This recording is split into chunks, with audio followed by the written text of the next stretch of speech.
노상원 전 정보사령관은 수첩에 정치인, 언론인, 종교인, 노조, 판사, 공무원 등을 수거 대상으로 적었습니다. 수첩엔 이들을 체포한 뒤 수용할 방법에 대해서도 언급돼 있다고 경찰은 밝혔습니다. 그런데 MBC 취재진은 수방사 벙커 말고도 제2의 구금 시설이 또 있다는 사실을 확인했습니다. 직접 찾아가 봤습니다. 서울 신길동의 평범한 주택가. 국회에서 불과 2.5km, 차로 5분밖에 걸리지 않는 곳입니다. 이곳의 안을 들여다볼 수 없게 높은 담장과 철책으로 둘러싸인 비밀스러운 건물이 등장합니다. 모든 창문은 가림막을 설치하거나 종이를 붙여 가려놨습니다. 전두환 정권 시절 민주화 운동을 하던 인사들을 가두고 고문했던 남영동 대공분실을 떠올리게 합니다.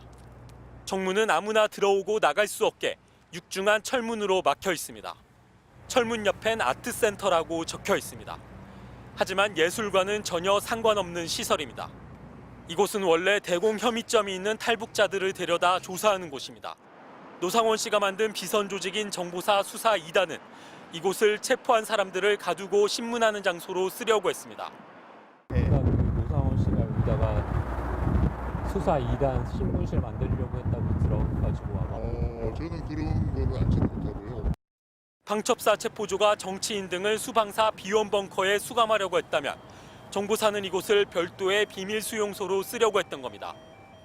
또 그 수첩에 관련돼서도 국방부가 알고 있는 것은 없습니다만 관련 시설이 있거나 하진 않는 것으로 압니다. 하지만 이 시설의 책임자는 이미 수사기관에 불려가 조사를 받았습니다. 계엄 선포 직전엔 민간인 1명과 심리전 담당 현역 군인 등 3명이 이곳에서 HID, 북파공작원 운용 계획을 논의했던 사실이 확인됐습니다. 이 민간인은 내란 설계자로 지목되는 노상원 씨일 가능성이 높습니다. MBC 뉴스 이덕현입니다. 이재명, 우원식, 한동훈, 여인형 전 방첩사령관은 이들의 체포를 지시했습니다. 그런데 국회에 나온 이경민 당시 방첩사 참모장은 자신은 모른다고 끝까지 부인했습니다.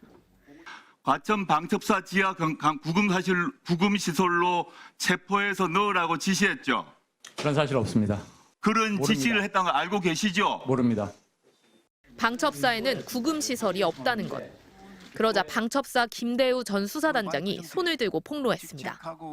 여 전 사령관이 과천 방첩사가 아닌 서울 남태령 수도방위사령부 지하 벙커를 확인하라고 했다는 겁니다.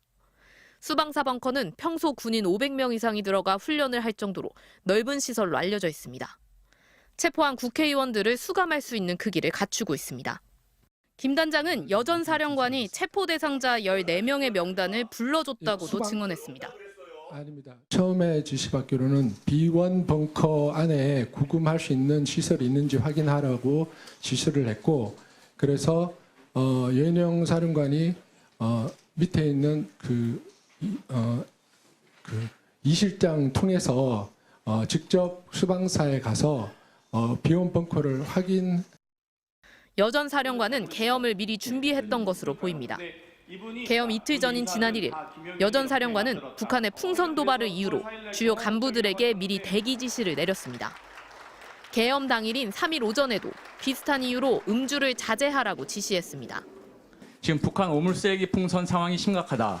그러니까 지금 각 처실장들 오늘 음주 자제하고 그다음에 통신 축선상 대기를 철저히 하도록 해라. 북한이 지난달 29일 이후 풍선을 띄운 적이 없는데도 풍선 상황이 심각하다며 계엄 발령에 대비한 준비를 했던 겁니다. 사전에 방첩사가 계엄을 준비하고 기획한 것은 아니라던 여 전 사령관의 말이 거짓이었음이 국회에서 속속 드러나고 있습니다. MBC 뉴스 조희영입니다.